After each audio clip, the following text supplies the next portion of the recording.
Sabe, existem certos eventos que são tão colossais que eles mudam o mundo num piscar de olhos. E se eu dissesse que uma força misteriosa, completamente invisível, conecta alguns dos maiores cataclismos da nossa história? É exatamente isso que a gente vai explorar hoje. Para começar, vamos voltar para 1908, lá na Sibéria. Foi lá que surgiu um mistério que, olha, é de arrepiar. Na manhã de 30 de junho, aconteceu uma coisa na região do rio Tunguska que ia desafiar a ciência por muitos e muitos anos.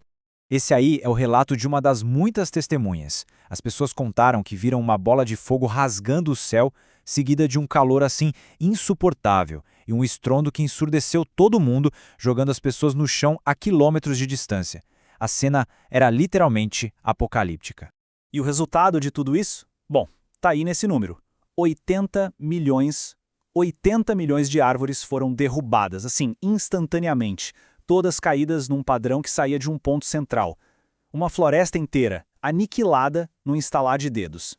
A escala disso é uma coisa quase impossível de imaginar. Pensa só, 1000 vezes a força da bomba que destruiu Hiroshima. A onda de choque foi sentida por aparelhos na Eurásia inteira, e as mudanças na pressão do ar foram detectadas até lá na Grã-Bretanha. E aqui é que o mistério fica realmente estranho. As primeiras expedições, lideradas por um pesquisador chamado Leonid Kulik, procuraram de tudo. Fragmentos de meteorito, uma cratera, qualquer sinal de impacto. E não acharam nada. Zero. Só devastação. Então a pergunta era, como é que alguma coisa pode destruir tanto sem nem tocar o chão? Para a gente conseguir resolver o quebra-cabeça de Tunguska, a gente precisa voltar 25 anos no tempo. Vamos para um evento ainda maior que nos deu a pista que faltava. Em 1883, o vulcão Krakatoa, lá na Indonésia, entrou em erupção de um jeito que foi uma das coisas mais violentas da história.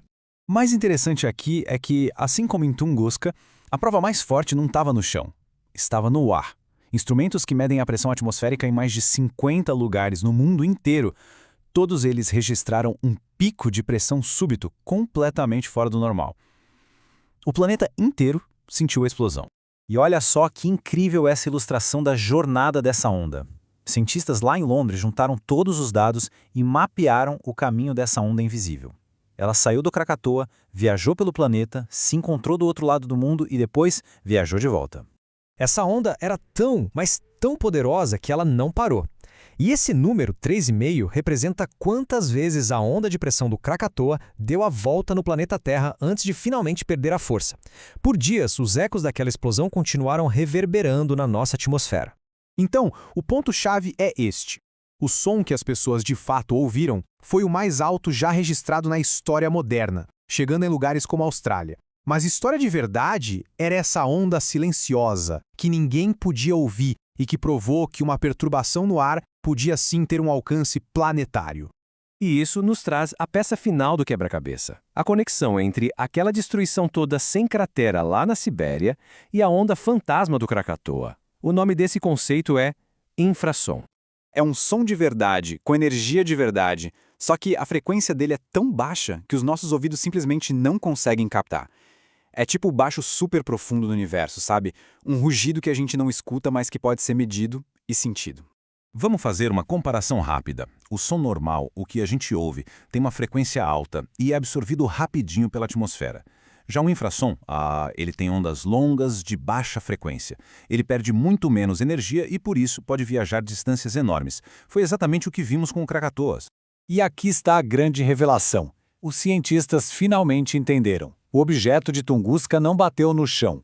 Ele explodiu no ar, a uns 5, 10 quilômetros de altura. Essa explosão aérea, ou airburst, liberou toda a sua energia não como um impacto, mas como uma onda de choque e uma onda de infrassom gigantesca, que se espalhou para baixo e para os lados, achatando a floresta como um martelo invisível. A descoberta do infrassom abriu uma janela para um mundo que a gente não consegue ver nem ouvir, e essa força está por toda a parte ao nosso redor, gerada tanto pela natureza quanto pela nossa própria tecnologia. Só para a gente ter uma ideia, vamos dar uma olhada nessa tabela. O Krakatoa, claro, está no topo, com um som estimado em 310 decibéis. Mas olhem dos outros. O estalo de uma baleia-cachalote é mais alto que a maior bomba nuclear já detonada, a Tsar Bomba. O mundo é um lugar barulhento, mesmo nas frequências que a gente não percebe. Pois é, o infrassom é tipo a linguagem secreta da natureza. Os elefantes usam os pés para ouvir chamados infrassônicos pelo chão. As baleias usam o oceano inteiro para conversar a longas distâncias. Para muitos animais, é uma parte essencial da comunicação e da navegação. Mas aí entra um problema. As nossas atividades, o zumbido constante de navios enormes, o pulsar das turbinas de vento, tudo isso também produz infrassom. E esse ruído de fundo pode acabar mascarando os sinais que os animais usam há milênios, confundindo-os e basicamente interrompendo as conversas deles. E isso nos deixa com uma pergunta muito importante. O mistério de Tunguska nos mostrou uma força invisível da natureza. Agora que a gente entende essa força, surge a responsabilidade de pensar no nosso próprio impacto nesse mundo silencioso. Que outras mensagens naturais e cruciais, podem estar se perdendo no meio do nosso ruído inaudível.